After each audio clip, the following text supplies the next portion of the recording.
Uh, Good afternoon, everyone. Thank you for this opportunity to present our work here. Um, if you look at the agricultural sector in India, Indian farms are among the smallest in the world. The average size of an Indian farm is about 1.1 hectares. This is actually a reduction from about 1.3 hectares per family in about 2000, 2001. So a key takeaway in this book that we look at is the commercialization and diversification of small farms are essential for income and supply growth. Now, we heard Andalip talk about change in demand towards a more higher value agriculture and more higher value foods. So this has created an opportunity and has also brought about challenges for this small farm dominated agricultural sector. Now, what are the opportunities? The opportunities are in terms of access to newer forms of markets and marketing chains, which will allow for income growth. However, what are the challenges? The challenges are largely related to economies of scale in terms of accessing credit, inputs, technology, and other forms of markets, and also in forms of transaction costs, higher transaction costs in accessing newer markets. And we also see that women are especially disadvantaged in accessing markets and accessing resources.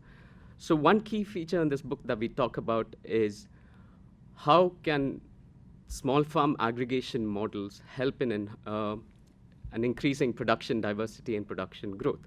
Now, what do we mean by aggregation models? Aggregation models are models by which farmers can come together, access markets and inputs jointly, and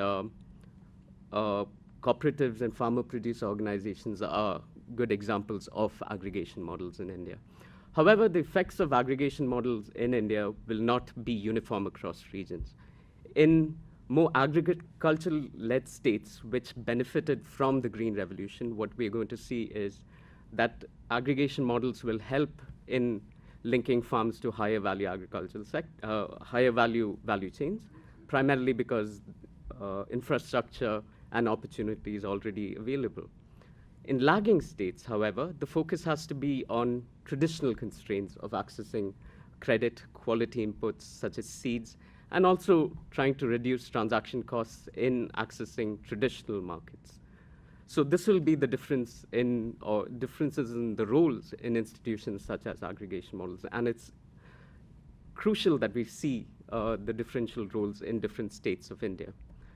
Now, India will become the most populous country in the world by 2030, and technology is going to play a crucial role in feeding India and, and addressing the problem of hunger and malnutrition.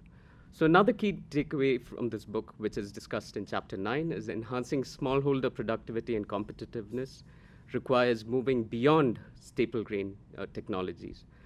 Now, Anaka spoke about Green Revolution 2.0.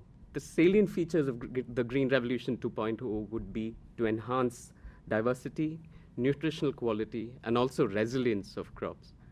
Now, if you look here, you can see that in the post-Green Revolution phase, the changes in yields of different crops. And if you look at wheat and rice, we see an exponential growth in yields. But if you look at coarse grains and pulses, we see the yields have been largely stagnant. Take the example of pulses. India is the largest producer and consumer of pulses in the world. Yet, when it comes to yield, it's one of the lowest. And closing these yield gaps will become extremely important in India.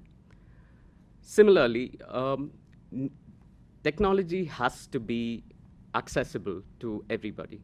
And a good example in this front is the example of cotton. BT cotton was introduced in India in the year 2000, and we can actually see the sudden jump in the yields of BT cotton since the year it was introduced. And we see India going from being the third largest producer of cotton in the world to the second largest producer of cotton in the world. Another key component of technology and technology interventions is going to be improving resilience of crops. Now, in the wake of climate change and increased instances of drought and floods and increased unpredictability and risk, what we need is crops that are resilient, drought-resistant crops, flood-resistant crops, heat-resistant crops. So another key takeaway in this book is that climate change will have significant and adverse impacts on rural welfare and nutrition. And again, the story is that not all states will be affected uniformly. It's the lagging states where non-staple crops that are important to the poor, such as millets and pulses, that will be most severely affected because these are also grown in more semi-arid kind of regions. What you might also see is that these crops being moved away from these regions into agriculture-led states where the risks might be lower. And again, there are going to be changing geographies for disease vectors as well. And again, we are going to see that women and children will be more adversely affected by this. And this is especially so when resource constraints happen, the burden falls on women. When disease burdens increase, the women are the primary caretakers of children in the household. So there's going to be a disproportionate impact on women and children as a result of this.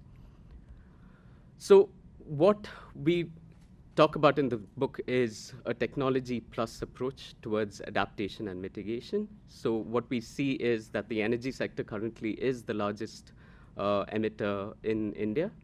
But as we see the diversification and changes in the agriculture sector, and especially with population growth and the need for productivity increases, we might also see an increase of emissions from the agricultural sector. But what we need is state-specific policies and adaptation tools in order to mitigate this, because different states of India with different geographical and agroclimatic zones will be affected very differently. What we also see is that consumer awareness on climate change has been changing, but the private sector participation in these efforts have been quite low.